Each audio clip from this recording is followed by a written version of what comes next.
Forward price का formula अक्सर लोगों को लगता है कि ये बस कुछ नंबर्स हैं, एक पेचीदा सी मसावात, लेकिन असल में इसके पीछे एक पूरी मंतिक है, एक पूरी कहानी है।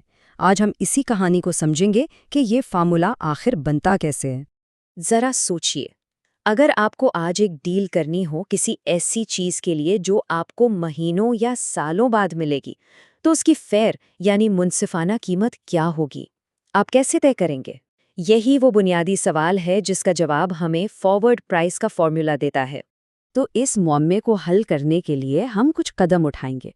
पहले हम कीमत और कदर का फ़र्क समझेंगे, फिर आएगा सिफर कदर का उसूल, बड़ा ज़बरदस्त तस्वुर है, और फिर इन सब को मिलाकर हम खुद फॉर्मूला अक्स करेंगे और इसे समझेंगे। चलिए शुरू करते हैं।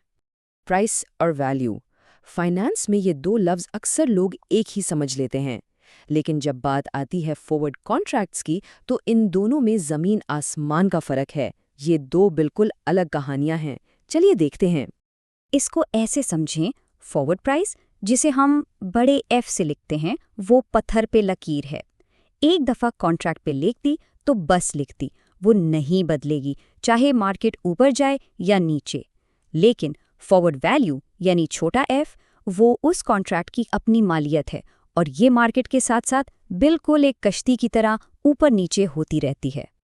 अच्छा, अब आते हैं इस बुनियादी उसूल पर जो इस पूरे निज़ाम को मुनसिफाना बनाता है। यही वो तस्वुर है जिस पर सब कुछ टिका हुआ है। इससे कहते हैं सिफर कदर का उसूल। वाकई सोचने वाली बात है ना?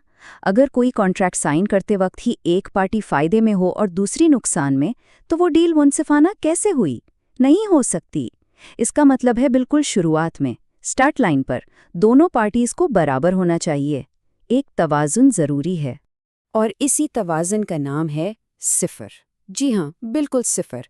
जब एक मुनसिफाना फॉरवर्ड कॉन्ट्रैक्ट शुरू होता है तो उसकी कदर आगाज़ में सिफर होती है, न कोई फ़ायदे में न कोई नुकसान में, बिल्कुल बराबर। और देखिए, आरन गोट्समैन अपनी किताब में बिल्कुल यही बात कहते हैं। वो साफ लिखते हैं कि फॉरवर्ड कॉन्ट्रैक्ट डिज़ाइन ही ऐसे किया जाता है कि शुरुआत में उसकी कदर सिफर हो, और यही वो चाबी है जिससे हम फॉरवर्ड प्राइस का फॉर्मूला खोलेंगे। तो चलिए, अब वक्त आ गया है कि इस सिफर कदर के उसूल को इस्तेमाल करें और देखें कि इससे कीमत का फॉर्मूला निकलता कैसे है, कदर से कीमत तक का सफ़र। देखिए, ये फॉर्मूला है फॉरवर्ड कॉन्ट्रैक्ट की कदर का हिसाब लगाने का। ये हमारा नुक्ता आगाज़ है। एक बात याद रखिएगा, ये छोटा एफ है यानी कदर। हम इसे इस्तेमाल करके बड़े एफ यानी कीमत तक पहुंचेंगे। तो देखिए यहाँ हो क्या रहा है। बहुत आसान है। मरहला 1, हमने कदर का फॉर्मूला लिया, बिल्कुल शुरुआत के वक्त का, यानी T0 पर। मरहला 2, हमने अपना सिफर कदर का असूल लागू किया। हम जानते हैं कि शुरुआत में कदर F0 सिफर ही होनी चाहिए, तो हमने पूरी मसावात को सिफर के बराबर कर दिया।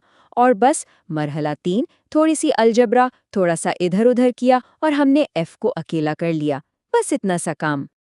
और ये लीजिए, तमाम मराहिल के बाद जो हमारे पास बचता है वो है ये साफ सुथरा सा फॉर्मूला। यही है वो फॉरवर्ड प्राइस का फॉर्मूला जो एक बिल्कुल मुनसिफाना कीमत का हिसाब लगाता है। अब फॉर्मूला तो आ गया, लेकिन उसके अंदर जो S0, R0, TT0 लिखा है, इनका मतलब क्या है? चलिए, इस फॉर्मूले को आसान लफ्जों में तोड़कर समझते हैं।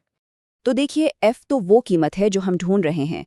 S0 है असासे की आज की कीमत, बिल्कुल अभी की। R0 है रिस्क फ्री सूद की शरह, यानी वो पैसा जो वक्त के साथ बढ़ता है। और T-T0 है कॉन्ट्रैक्ट का वक्त, यानी कितनी मुद्दत का कॉन्ट्रैक्ट है। तो असल में ये फॉर्मूला आज की कीमत, पैसे की कद्र और वक्त, इन तीनों चीज़ों को मिलाकर मुस्तकबिल की एक मुनसिफाना कीमत बना रहा है। अगर बिल्कुल आसान लफ्ज़ों में कहूँ तो ये फॉर्मूला बस इतना कर रहा है कि वो असासे की आज की कीमत यानी S0 को ले रहा है और उसे वक्त के हिसाब से रिस्क फ्री रेट पर बढ़ा रहा है। ये पैसे की वक्ती कदर यानी टाइम वैल्यू ऑफ मनी का तस्वुर है कि आज का 1 रुपया कल के 1 रुपये से ज़्यादा अहमियत रखता है। बस वही मंतिक यहाँ इस्तेमाल हो रही है। चलिए एक मिसाल से समझते हैं। मान लें कि एक असासा है जिसकी आज की कीमत है $85, और हम 3 साल बाद के लिए कॉन्ट्रैक्ट कर रहे हैं जहां रिस्क फ्री रेट है 5%। जब हम इन नंबर्स को फॉर्मूले में डालते हैं तो जवाब आता है $98.76।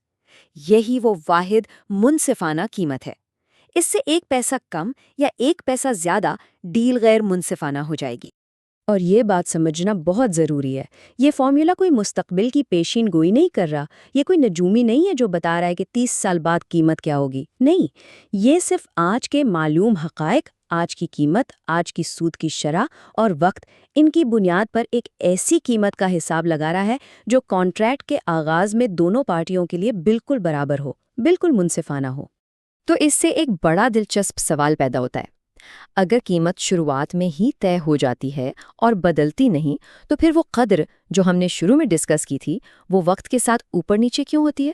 ہم نے قیمت کا راز تو پھاش کر لیا، لیکن قدر کا بدلنا ابھی باقی ہے۔ شاید اس پر ہم اگلی دفعہ بات کریں گے۔